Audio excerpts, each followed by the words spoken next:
नमस्कार, follow up के इस लाइव में आपका स्वागत है। साल का आज पहला दिन है, लेकिन पॉलिटिकल जो सरगर्मी है वो बढ़ी हुई है। कैप्शन आप पढ़ लीजिए, इसके बाद में हम लोग चर्चा करेंगे। क्या झारखंड में सत्ता का जो चेहरा है वो बदलने जा रहा है? दरअसल गांडे विधायक सरफराज अहमद के इस्तीफे के बाद कल्पना सोरेन ट्रेंड कर रही हैं झारखंड में, और कल्पना सोरेन का नाम जो है वो चर्चा में है। और बताया ये जा रहा है कि जो परिस्थितियां झारखंड में बन रही है पॉलिटिकली, हेमंत सोरेन की जगह कल्पना सोरेन ले सकती हैं। लेकिन ये सब कुछ संभावना में बातें हो रही है। इस बातचीत में हमारे साथ शामिल होंगे मनोज पांडे और सनी शरद भी। आप लगातार देख पा रहे होंगे कि सुबह में ही एक खबर आई निकल करके कि सरफराज अहमद ने इस्तीफा दे दिया है। हालांकि वो इसको व्यक्तिगत बता रहे हैं, लेकिन व्यक्तिगत राजनीति में कुछ भी नहीं होता है। और जो चीजें बनती हुई दिख रही है वो यही है कि गांडे विधानसभा से जो है कल्पना सोरेन चुनाव लड़ सकती हैं।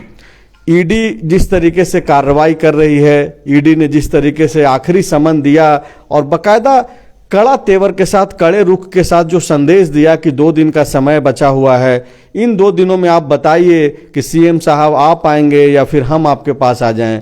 लेकिन सीएम साहब ने अब तक कोई जवाब नहीं दिया है। और लड़ाई जो है मुख्यमंत्री हेमंत सोरेन आर पार के मूड में है। और आज जब वो खरसावां में एक कार्यक्रम को संबोधित कर रहे थे तो फिर से एक बात को उन्होंने दोहराया है कि 5 साल का जो कार्यकाल है वो पूरा करेंगे और अगली बार फिर से सरकार बनाएंगे। आपको याद होगा कि शीतकालीन सत्र के आखिरी दिन जब सदन में सीएम हेमंत सोरेन सदन को संबोधित कर रहे थे, उस दिन भी उन्होंने सदन के भीतर यह बातें कही थी। अब जबकि उनके ऊपर पूरे राज्य की निगाहें थी कि क्या वो बोलते हैं नहीं बोलते हैं, जो परिस्थितियां बन रही है बिगड़ रही है उस पर क्या बोलते हैं। और ऐसी परिस्थिति में जब चर्चा ये हो रही है कि सत्ता का चेहरा क्या बदलेगा, क्या कल्पना सोरेन सीएम हेमंत सोरेन की जगह लेंगी, इस बीच अगर मुख्यमंत्री फिर से उस दावे को दोहरा रहे हैं कि वो 5 साल पूरा करेंगे तो उसको कैसे लिया जाना चाहिए। सबसे पहला सवाल सनी शरद से है। सनी, आज तो वैसे छुट्टी का दिन था, लेकिन हम लोग सक्रिय हो गए हैं क्योंकि खबर ही ऐसी है, बड़ी खबरें हैं, पॉलिटिकल गतिविधियां बढ़ गई है। आप इसको कैसे देखते हैं तब जबकि चर्चा ये हो रहा है कि कल्पना सोरेन गांडे से विधानसभा का चुनाव लड़ेंगी और परिस्थितियां बनने पे जो है सीएम हेमंत सोरेन का वो जगह भी ले सकती हैं, लेकिन मुख्यमंत्री ने फिर से दोहरा दिया है। बिल्कुल, देखिए मुख्यमंत्री का कार्यक्रम था आज खरसावां गोलीकांड को लेकर, वहाँ श्रद्धांजलि देने के लिए गए थे और मंच से वो संबोधित भी कर रहे थे। आखिर के 5 मिनट के दौरान उन्होंने इस बात का जिक्र किया और कहा कि कई तरीके से जो है लोग हमेशा लगे रहते हैं, लेकिन उन्होंने फिर से जिस तरह से विधानसभा के अंदर कहा था, आज बाहर भी कहा कि ये सरकार 5 साल के कार्यकाल को पूरा करेगी और फिर से हम ही सरकार बनाएंगे। थोड़ा जो है इससे पहले कि जब सरकार में वो थे, जब मंत्री भी बने, तब का भी उन्होंने जिक्र किया, लेकिन कहा कि ये सरकार बनी है मजबूती से और इसके बाद जो सरकार बनेगी वो और मजबूती से बनेगी और हम दिखा देंगे कि कैसे सब कुछ किया जाता है। झारखंड मुक्ति मोर्चा के प्रवक्ता हैं मनोज पांडे, उन्होंने कहा कि 1-2 दिन रुक जाइए, 1-2 दिन रुकिए, उसके बाद आपको सब कुछ स्पष्ट हो जाएगा कि आखिर ये इस्तीफा क्यों हुआ है, इसके क्या मायने हैं। हालांकि झारखंड की राजनीति को लेकर बहुत तरीके के जो कयास हैं वो हमेशा से लगाए जाते हैं, लिफाफा कांड से लेकर तमाम तरह की बातें। आज सरयू राय का भी एक ट्वीट आया है। जैसे ही ये खबर निकलकर सामने आई कि सरफराज अहमद ने इस्तीफा दे दिया, तो सबसे पहले निशिकांत दुबे का ट्वीट आया और उन्होंने कहा कि सरफराज अहमद इस्तीफा दे दिए हैं, इस्तीफा स्वीकार हो गया, कल्पना सोरेन मुख्यमंत्री बन सकती हैं। और झारखंड मुक्ति मोर्चा का जो परिवार है वो उसका मतलब कष्टमय अब समय शुरू होने वाला है। थोड़ी देर बाद निशिकांत दुबे ने ट्वीट किया और मुंबई हाईकोर्ट का हवाला देते हुए उन्होंने बताया कि किस तरह से ये समय अवधि जो है वो क्रॉस हो चुकी है। निशिकांत दुबे के अनुसार 27 दिसंबर तक ही इस्तीफा हो जाना चाहिए था, लेकिन इस्तीफा जो है 31 दिसंबर को हुआ है। इसलिए 1 साल बीत जाने के बाद ही सरकार मतलब चुनाव जब होना है झारखंड में, तो उसके बाद ये इस्तीफा हुआ है। इसलिए मिड टर्म इलेक्शन जो है नहीं हो सकता। सरयू राय का भी ट्वीट आया है। सरयू राय ट्वीट करते हुए उन्होंने ये कहा है कि हो सकता है कि लोकसभा चुनाव के साथ ही गांडे में उपचुनाव हो सकते हैं। साथ ही उन्होंने ये भी कहा कि इस दौरान हो सकता है कि झारखंड विधानसभा में सरकार को शक्ति प्रदर्शन भी करना पड़े, अपना जो मेजोरिटी है वो दिखाना पड़े, और उस समय सरकार संकट में आ सकती है। हो सकता है कि राष्ट्रपति शासन लग सकता है। हालांकि इससे पहले सरयू राय बोल चुके थे विधानसभा में, आप ही इंटरव्यू किए थे कि 28 दिसंबर तक ये सरकार नहीं चलेगी, लेकिन ये सरकार चल रही है। इसलिए कौन क्या कह रहा है इस पर ध्यान देने से ज़्यादा इस बात पर ध्यान देना होगा कि मुख्यमंत्री हेमंत सोरेन कितने सही तरीके से अभी लगातार खेल रहे हैं। अब देखिए कि 7 सम्मन आ गया, लेकिन 7 सम्मन के बाद भी अभी कोई कयास नहीं लगा पा रहा है कि आखिर क्या होगा। और एक के बाद एक जिस तरह से देश की राजनीति में कहा जाए कि मुख्यमंत्री हेमंत सोरेन की तरफ से जो कुछ भी हो रहा है, अब देखिए कि ईडी के ऑफिस नहीं जाकर वो कोर्ट में गए और लगातार चुनौती दे रहे हैं, और उसी के राह पर अरविंद केजरीवाल जो दिल्ली के मुख्यमंत्री हैं वो भी चल रहे हैं। अब जिस तरह से ये सेफ गेम खेला है मुख्यमंत्री हेमंत सोरेन ने, तो इसकी तारीफ हर कोई कर रहा है कि ये स्टेप जो है, चाहे जिस वजह से भी स्टेप लिया गया हो, लेकिन ये शानदार स्टेप है। ये स्टेप तब लिया गया झारखंड मुक्ति मोर्चा की तरफ से। आप समझिए कि अभी जम्मू कश्मीर के जो विधायक रहे हैं वो कांग्रेस के प्रभारी बने हैं, और वो कल आने वाले हैं। कल राजधानी रांची में एयरपोर्ट से लेकर संगम गार्डन जहां पर कार्यक्रम होना है वहां तक जो है जोरदार उनका स्वागत होना है। राज्य भर के जिला अध्यक्ष और कार्यकर्ता यहां पर आने वाले हैं, रणनीति बनने वाली है। और उस बीच एक विधायक जो सत्ता में शामिल है, जो पार्टी उसका विधायक जो है, जो अलायंस है उसके विधायक का इस्तीफा हो जाता है। कांग्रेस से इस पर मसले पर कोई सलाह मशवरा होता है या नहीं होता है, ये तो बड़ा सवाल है। लेकिन उनके आने से पहले एक बड़ा राजनीतिक कहा जा सकता है कि घटनाक्रम हुआ है। तो इसलिए शायद झारखंड मुक्ति मोर्चा के प्रवक्ता ने कहा है कि 2 दिन रुक जाइए। इधर बीजेपी के जो पूर्व प्रदेश अध्यक्ष हैं दीपक प्रकाश, उन्होंने कहा कि सरकार और पार्टी, मतलब झारखंड मुक्ति मोर्चा और हेमंत सरकार दोनों डरी हुई है, और यही वजह है कि ये स्टेप ले रही है। वो ऐसा इसलिए बोल रहे हैं क्योंकि इससे पहले जब लिफाफा कांड हुआ तो आपको याद होगा कि विधायकों को लतरातू लेकर गए, छत्तीसगढ़ लेकर गए, मतलब इधर से कुछ हुआ नहीं, उधर से ही सब कुछ हो रहा था। लेकिन इस बार भी उधर से ही सब कुछ हुआ है, मतलब मुख्यमंत्री की तरफ से ही हुआ है। लेकिन माना जा रहा है कि ये अच्छा अपने बचाव में मुख्यमंत्री ने कदम उठाया है। एक जो सनी जो कई सारी बातें उन्होंने कही, एक जो महत्वपूर्ण बात है कि कई सारे लोग दावा कर रहे हैं, चाहे वो बीजेपी के लोग हों, सरयू राय हों, या फिर ईडी जिस तरीके से एक्ट कर रही है, अगर उन चीज़ों को भी देखा जाए तो, लेकिन इन सब चीज़ों को खारिज करते हुए कैसे हेमंत सोरेन खेल रहे हैं, यानी कि सारी परिस्थितियों का सामना कर रहे हैं, और ना ही सिर्फ सामना कर रहे हैं, बाकायदा अपने लोगों को, समर्थकों को, झारखंड की जनता को, अपने वोटरों को यह आश्वस्त भी कर रहे हैं कि परेशान मत होइए, ये जो 5 साल का समय आपने दिया है उसको हम ही पूरा करेंगे। लेकिन फिर से सवाल वही कि पांडे जी, आप विधानसभा अध्यक्ष से भी आपने बात की, हालांकि वो बातचीत पूरी की पूरी सरफराज अहमद के इस्तीफे से जुड़ा हुआ था। सबसे पहले तो आप ये बताइए कि क्या सरफराज अहमद ने कोई रीजन भी बताया है इस्तीफे की, जब वो स्पीकर को अपना रिजिग्नेशन भेजे होंगे? तो वो व्यक्तिगत लिखा जाता है, वही व्यक्तिगत कारणों से इस्तीफा दे रहा हूँ, लेकिन उसके अलावा उन्होंने कुछ नहीं बताया। लेकिन वो तो चूंकि ऑलरेडी प्लान्ड है, वो तो कागज में लिखने की बात है कि भाई व्यक्तिगत लिख दीजिएगा। व्यक्तिगत कारणों से उन्होंने लिख के दे दिया, और दिल्ली में नए साल के जश्न में वो हैं।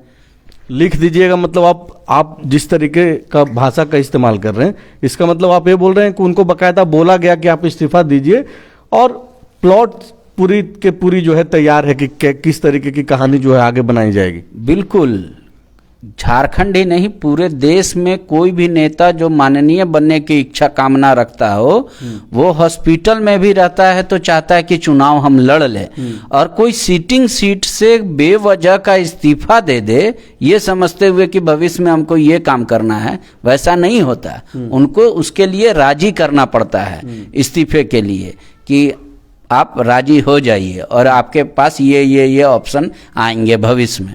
एक तरीके से पांडे जी, हम लोग जो 2 दिन पहले डिस्कशन कर रहे थे ईडी के 7वें समन पे, और ये बता रहे थे कि कैसे जो है हर बाउंसर पे जो है सिक्सर मार रहे हैं हेमंत सोरेन। और लास्ट 7वां समन जो जिस तरीके से कड़ा रुख था ईडी का, हम लोगों ने बताया दर्शकों को कि भाई ये आखिरी यॉर्कर डाला गया है, लेकिन यॉर्कर पे भी तो हेलीकॉप्टर शॉट मारा है हेमंत सोरेन ने सरफराज अहमद का इस्तीफे के बाद। अब तो जिस तरीके की परिस्थितियां बनी है, अगर ईडी किसी तरीके से आगे बढ़ती है तो उसका तो नुकसान यहाँ पे मिलेगा, हो सकता है। नुकसान होगा कि नहीं होगा ये अभी कहना मुश्किल है, लेकिन जो हेलीकॉप्टर शॉट मारे हैं वो बाउंड्री पे कैच होगा या वो सीधा सिक्सर जाएगा स्टेडियम के बाहर। फिलहाल ताकत पूरा जोर लगा के मारे हैं, तो संभावना कम दिख रही है कि बाउंड्री पे कैच आउट होगा। हेलीकॉप्टर शॉट है तब तो सिक्स ही जाएगा वो। हाँ, नहीं ये आप कह सकते हैं। सरयू राय का ट्वीट है कि भाई बाउंड्री पे कैच हो सकते हैं, तो वो ट्वीट सरयू राय का एक ट्वीट तो फेल हो गया ना। सरयू राय जिस तरीके के गंभीर नेता हैं, और वो जब बोलते हैं तो ना सिर्फ राज्य झारखंड बल्कि आसपास के पड़ोसी राज्य और देश के लोग भी सुनते हैं। उन्होंने एक बात कही थी कि दिसंबर पूरा नहीं करेगी सरकार, दिसंबर पूरा कर ली सरकार। नहीं तो किसी एक की भविष्यवाणी, राजनीतिक भविष्यवाणी, आपने सरयू राय की बात कही इसलिए मैंने वो आप हर बार वो गलत होंगे ये भी नहीं कह सकते, हर बार वो सही होंगे वो कोई नहीं कह सकते। सनी कुछ बोलना चाह रहे हैं? मैं ये कहना चाह रहा था कि सरयू राय के हाल के बयानों को देखकर ऐसा लग रहा है कि वो परिस्थिति देखकर अपने अनुकूल हिसाब वो बयान दे रहे हैं। इसका एक उदाहरण मैं दे रहा हूं। जब रघुवर दास ने प्रेस कॉन्फ्रेंस करके बताया कि मुख्यमंत्री हेमंत सोरेन अपने नाम से खनिज पट्टा लिए हुए हैं, उसी दौरान विधानसभा का सत्र चल रहा था। जब वो सत्र के अंदर जा रहे थे तो ऑन रिकॉर्ड मैंने उनसे पूछा कि ऐसा ऐसा है, अब कयास लगाया जा रहा है कि मुख्यमंत्री की सदस्यता चली जाएगी। सरयू राय का ऑन रिकॉर्ड ये बयान है कि कोई भी व्यक्ति रोजी रोटी के लिए अपना काम कुछ कर सकता है, चाहे वो किसी भी पद पे रहे, इसलिए मुझे लगता है कि मुख्यमंत्री हेमंत सोरेन को कुछ भी नहीं हो सकता। लेकिन वही सरयू राय कुछ दिन बाद इसी मामले को लेकर ट्वीट करते हैं और कहते हैं कि सरकार की परेशानी बढ़ेगी, मुख्यमंत्री की सदस्यता कभी भी जा सकती है। तो वो ऐसा उस समय इसलिए बयान दिए क्योंकि उस समय उस तरफ थे, लेकिन विधान अच्छे संबंध थे। जब संबंध गड़बड़ाए, मुख्यमंत्री हेमंत सोरेन ने विधानसभा के अंदर सरयू राय को कहा कि आपको तो कोई भी कागज तुरंत मिल ही जाता है। उसके बाद जो दोनों के बीच का रिलेशन गड़बड़ाया और जो दूरियां बढ़ी, उसके बाद आप देखिए कि सारे बयान उनके खिलाफ हैं।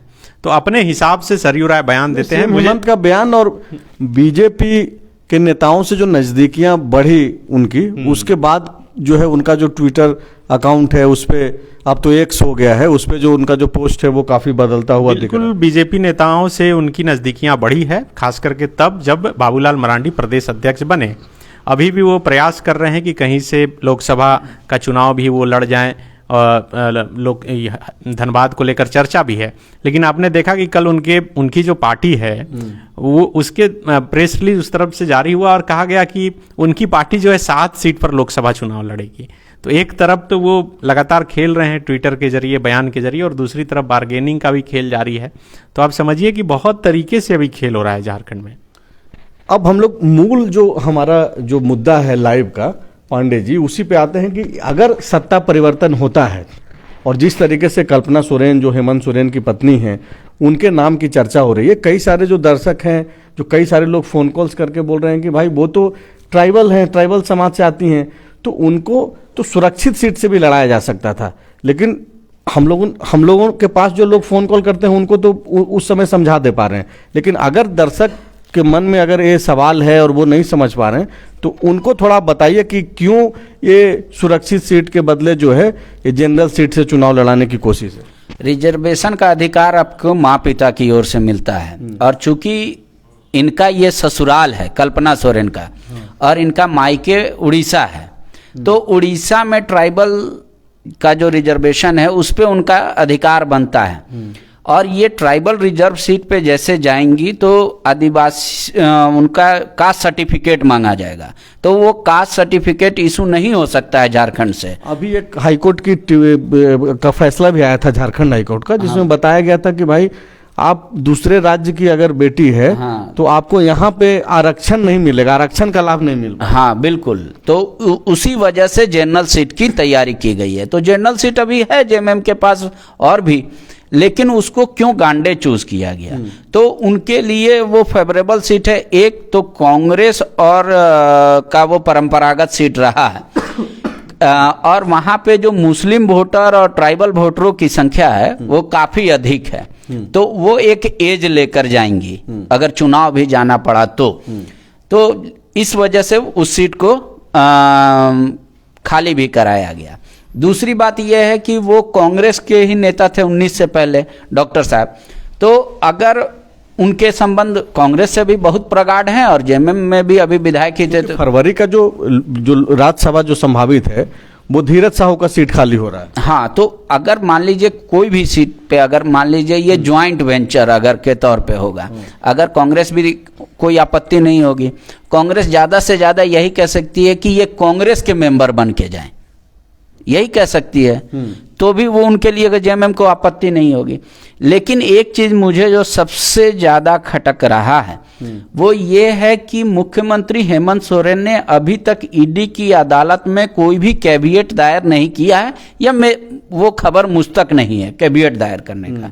तो क्या ये संभव है कि मुख्यमंत्री हेमंत सोरेन अपने विधानसभा में उपस्थिति के दौरान ही फिर से अपना बहुमत परीक्षण कर लेंगे? जब कल्पना ऐसा हो सकता है, ऐसा हो सकता है। मुख्यमंत्री को इच्छा करेगी, वो जाएंगे अभी गवर्नर के पास, एक हाथ से इस्तीफा देंगे, दूसरे हाथ से कल्पना जी समर्थन देंगी कि हमारे पास बहुमत है, हमें सरकार बनाने का न्योता दिया जाए। तो अच्छा, एक जो खबर आई पांडे जी शीतकालीन सत्र के दौरान, दर्शकों को शायद कुछ लोगों को मालूम होगा कि खबर आई कि कल्पना सोरेन के साथ मुख्यमंत्री हेमंत सोरेन संडे को, रविवार को जो है विधानसभा गए थे और वहां विधानसभा के अंदर घंटों देर तक जो है मुख्यमंत्री वहां पे रुके। हाँ, वो एक्चुअली वो 1 घंटा से अधिक समय तक वहां बिताए। दरअसल वो घूम के दिखा रहे होंगे, क्योंकि मैं उस समय नहीं था, अनुमान लगा सकता हूँ कि ये है भाई मेरा चैम्बर, ये मुख्यमंत्री यहाँ बैठते हैं, आगे का 3 चैम्बर ये है, इधर विपक्ष बैठते हैं, इधर स्पीकर बैठते हैं, बहुमत में इतना लोग होना चाहिए, ऐसे ऐसे वो करके जो एक मतलब नया प्लेस में नहीं जाना है, एक घुमा हुआ जगह पे आप जाएंगे तो स्वाभाविक रूप से मानसिक रूप से आप कूल रहते तो हैं। मेंटली प्रिपेयर्ड रहिए कि अगर ऐसी परिस्थितियां बनती है। दर्शकों को यहाँ पे एक बार फिर से बता दे रहे हैं कि इसी झारखंड में 1 साल पहले जो है खबरें चली और छपी भी बड़े अखबारों में, हम लोगों ने भी चलाई, और खबर ये थी कि मुख्यमंत्री की विधायकी चली गई है, सदस्यता चली गई है। तो देखिए हो क्या रहा है कि सिचुएशन ऐसा क्रिएट हो रहा है कि खबरें कई तरह की निकल करके आती है। अब जबकि सरफराज अहमद ने इस्तीफा दे दिया है तो ये खबरें तैरने लगी है कि अब कल्पना सोरेन ही वहां से चुनाव लड़ेंगी, और इसको लेकर के कई सारी वजह हैं। वो आधार है ईडी की कार्रवाई और मुख्यमंत्री पे जिस तरीके से संकट गहराता जा रहा है, इसलिए हम लोग ये चर्चा कर रहे हैं। ये जरूरी नहीं है कि ये हो ही जाए इस तरीके का। अभी देखिए पांडे जी ने एक बात, अच्छी बात कही कि हेमंत सोरेन सदन के अंदर रहते भर में भी जो है ऐसा फैसला ले सकते हैं कि कल्पना सोरेन चुनाव लड़ करके आए और उनको सरकार का नया चेहरा के तौर पे सामने ला जाए। हाँ बिल्कुल, और ये बजट सत्र से पहले हो सकता है, 1 दिन का सत्र जिसमें सरकार अपना बहुमत साबित कर देगी और नए जो नेता होंगे वो कल्पना सोरेन होगी। तो लेकिन ये तब परिस्थिति उत्पन्न होगी जब ईडी अपने आप को शांत रखेगी। देखिए जिस तरीके से ईडी की कार्रवाई या तमाम भ्रष्टाचार के खिलाफ छत्तीसगढ़ में लग रहे थे और भूपेश बघेल के खिलाफ बीजेपी ने पूरा माहौल क्रिएट किया, और वो क्या हुआ, वो तो जेल नहीं गए लेकिन चुनाव हार गए।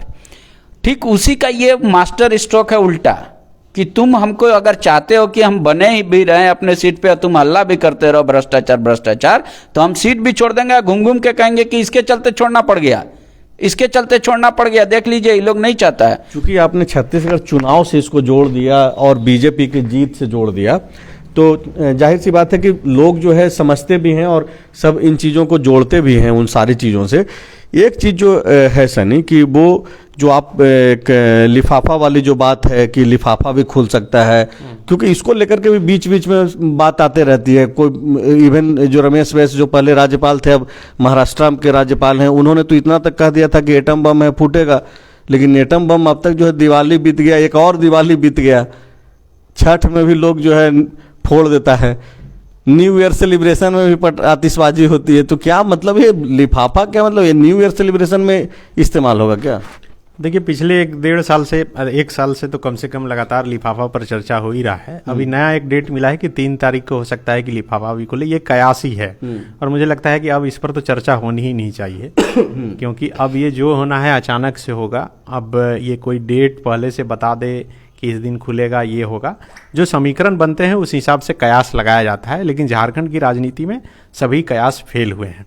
अभी मैं सरयू राय का ही ट्वीट पढ़ रहा था, उन्होंने कहा कि मैंने ही ट्वीट किया था कि भाई ईडी को ये मुख्यमंत्री को मौका देना चाहिए कि आप ही बताइए कि कहाँ पूछताछ आपसे होनी चाहिए। उन्होंने उदाहरण दिया था कि चारा घोटाला मामले में सीबीआई भी ऐसा कर चुकी है। लालू प्रसाद यादव से जब पूछताछ करना था उन्हें, मुख्यमंत्री तो थे, सरयू राय बोल रहे हैं कि वो गाइड कर रहे हैं, वो कह रहे हैं कि मेरी बात सही हुई।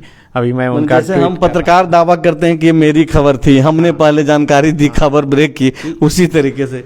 लेकिन अब चूंकि हम लोग बात करें कि क्या सत्ता परिवर्तन हो सकता है, नहीं हो सकता, क्या बाय इलेक्शन होगा, एक लाइन खाली की चूंकि अब ये कयास लगाया जा रहा है कि 6 महीने के अंदर चुनाव होंगे कि नहीं, क्योंकि जिस डेट को चुना गया है साल के अंतिम दिन को और उसी दिन इस्तीफा स्वीकार हुआ, इसलिए माना जा रहा है कि टेक्निकली बहुत कैलकुलेशन करके ही ये इस्तीफा हुआ है।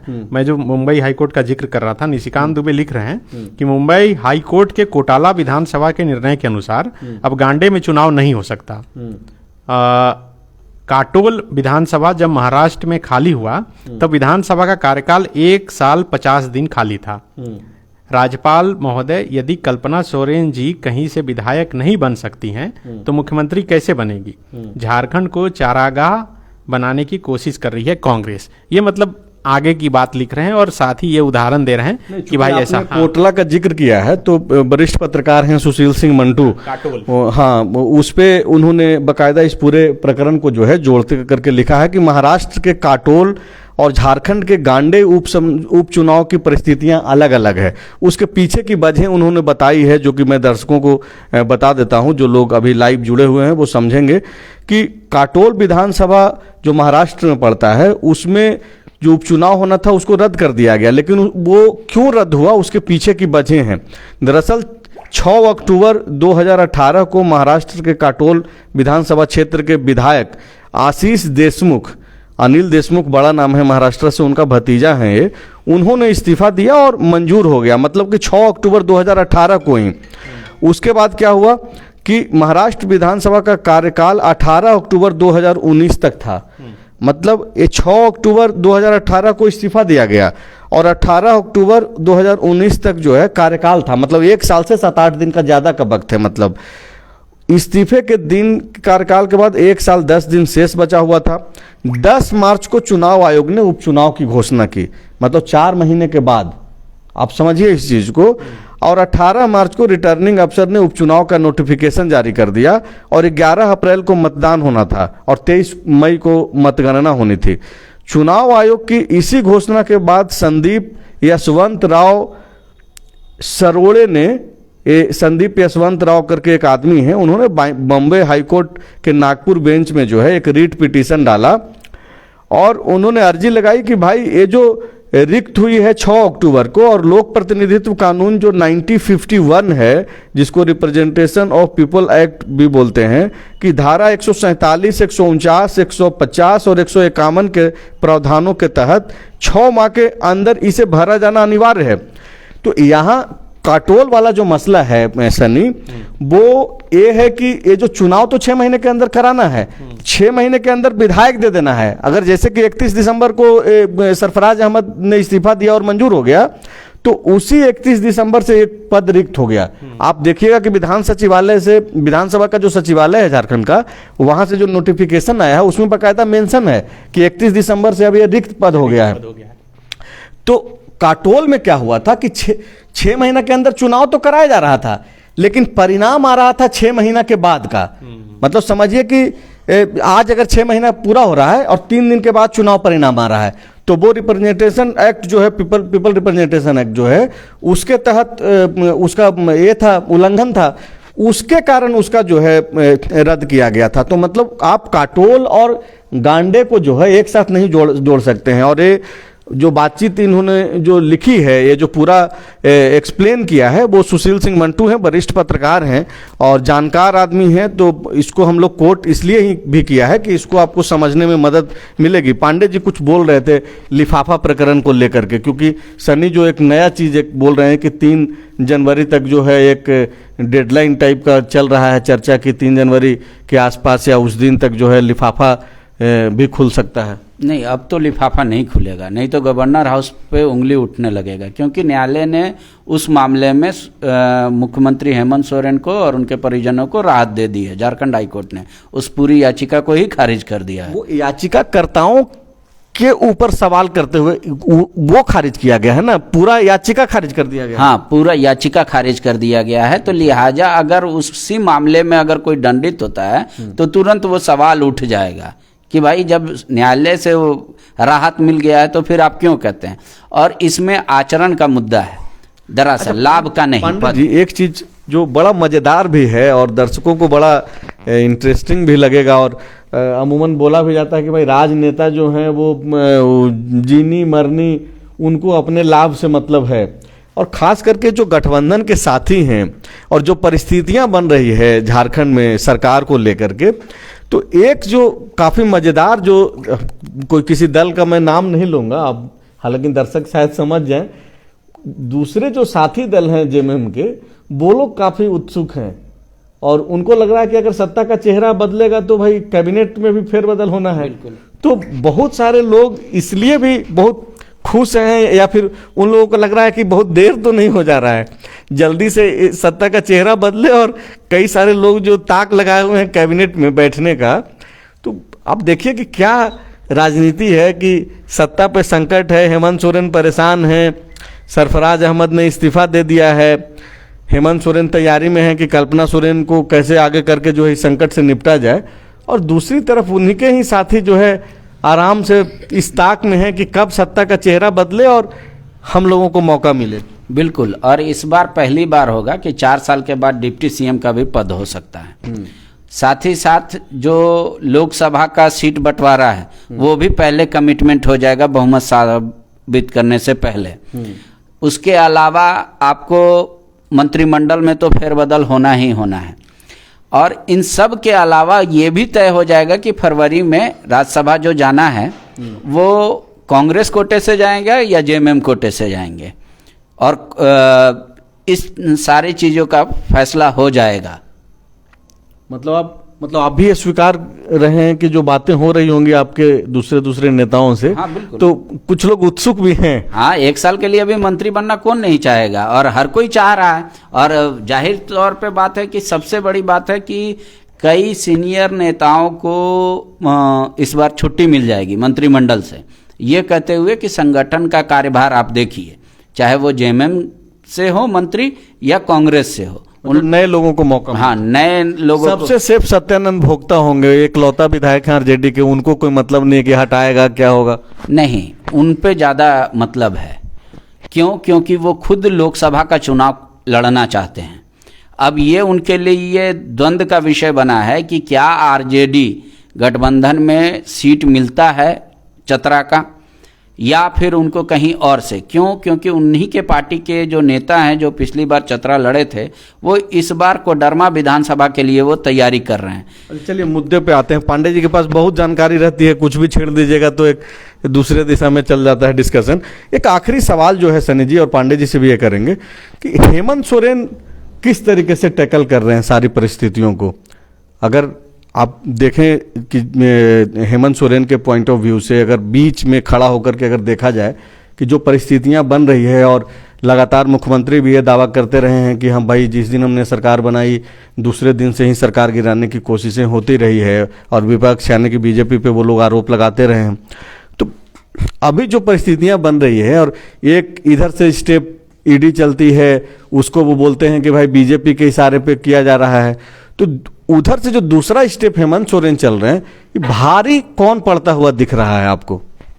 देखिए, अभी जो जिस तरह से स्टेप लिया गया आज, और इसको अगर सरकार जाने के हिसाब से या मुख्यमंत्री पर कोई संकट आने के हिसाब से देखिएगा तो इसका जवाब एक लाइन में यही होगा कि पुष्पा फिल्म का जो एक डायलॉग था, झुकेगा नहीं। मुझे लगता है कि मुख्यमंत्री वही अंदाज में आ गए हैं कि आपको जो करना है कर लीजिए, हम नहीं झुकेंगे, हम नहीं जाएंगे। अब चूंकि शतरंज के खेल में क्या होता है कि जो अच्छा खिलाड़ी होता है वो एक स्टेप जो चलता है उसके आगे के 2-3 स्टेप वो पहले ही सोच लेता है। तो ये एक स्टेप चलने के उसके बाद का स्टेप जो है, मतलब कल ये तक हम लोग हेलीकॉप्टर शॉट की बात कर रहे थे क्रिकेट का, आप शतरंज पे आप आ गए। तो देखिए पॉलिटिक्स तो एक शतरंज ही है, हर एक स्टेप के अपने मतलब और मायने रहते हैं। जब आप घोड़ा चलते हैं 2.5 कदम तो आपको चारों तरफ देखना पड़ता है कि कौन आकर कहाँ से, कहीं कोई तिरछा ना आ जाए, कोई सीधा नहीं आ जाए, कोई 2.5 स्टेप आकर आपको नहीं मार दे। और यही वजह है कि इस स्टेप को फिलहाल तो ठीक देखा जा रहा है, उनके विपक्षियों की तरफ से भी देखा जा रहा है कि नहीं बहुत अच्छा मुख्यमंत्री हेमंत सोरेन खेल रहे हैं। लेकिन अब खेल के पीछे क्या खेल हो रहा है वो अभी तक शायद कोई समझ नहीं पा रहा है और उसको डिकोड भी नहीं कर पा रहा है। और यही वजह है कि अब तक किसी की भविष्यवाणी सही नहीं हुई है, चर्चाएं सिर्फ हो रही है। पंडित जी, आखिरी सवाल इसके बाद समाप्त करने जा रहे हैं। क्या भारी पड़ रहे हैं हेमंत सोरेन अपने रणनीति से? अभी फिलहाल दोनों खिलाड़ी अपने जो प्रतिद्वंदी हो, चाहे इस खेमे का हो इस खेमे का, दोनों पहलवानी में अपनी भुजाएं का प्रदर्शन कर रहे हैं। फाइट कोई नहीं कर रहा है, तो फाइट जब हो जाएगा तब पता चलेगा भारी कौन है। तो सिर्फ ललकारा जा रहा है। लेकिन एक बात है, राजनीति में जो दिखाया जाता है वो होता नहीं है। तो जो ईडी दिखा रही है वैसा होगा या नहीं होगा ये भी कहना मुश्किल है, और जो गांडे दिखा रहा है वो भी होगा या नहीं होगा ये भी कहना मुश्किल है। कहीं दर्शकों को दिखाया कुछ और जा रहा है और खेल कुछ और तो नहीं खेला जा रहा। इसलिए बार बार आप सभी को हम लोग बोलते भी हैं और आग्रह भी करते हैं कि कोई भी जो खास करके जो पॉलिटिकल खबर है उसमें आखिरी जैसा कुछ भी नहीं है, उसमें कुछ जुड़ेगा, थोड़ी देर बाद कुछ घट भी सकता है। तो ये चर्चा हो रही है, आप लोग भी नज़र बनाए रखिए कि कौन किस तरीके से खेल रहा है और इसका लाभ आप लोगों को होता है कि नहीं होता है, नुकसान होता है। तो आप लोगों के पास तो सिर्फ एक ही बार विकल्प मिलता है चुनाव के दौरान, तो आप चुनाव के दौरान ही अपना जो आपके पास वीटो पावर का जो उपयोग है वो आप लोग करते हैं। फिलहाल तो आप नज़र ही बनाए रख सकते हैं कि कौन खिलाड़ी कैसा खेल रहा है और कब तक खेलेगा। अब तो सवाल यही है कि कब तक खेलेगा। तो फिलहाल इस लाइव में आप लोग बने रहे। लाइव को थोड़ा अगर आप लोग शेयर कर देंगे तो हम लोगों के लिए भी अच्छा है कि ज़्यादातर लोगों तक हम लोग पहुंचेंगे, उन तक ये जो सारी खबरें हैं वो भी पहुंचेंगी। तो आपसे आग्रह है कि फॉलोअप की खबरों पे कम से कम आप लोग शेयर करिए, उसको सब्सक्राइब भी कर लीजिए, लाइक भी कर लीजिए। नया साल है, आप सभी को शुभकामनाएं।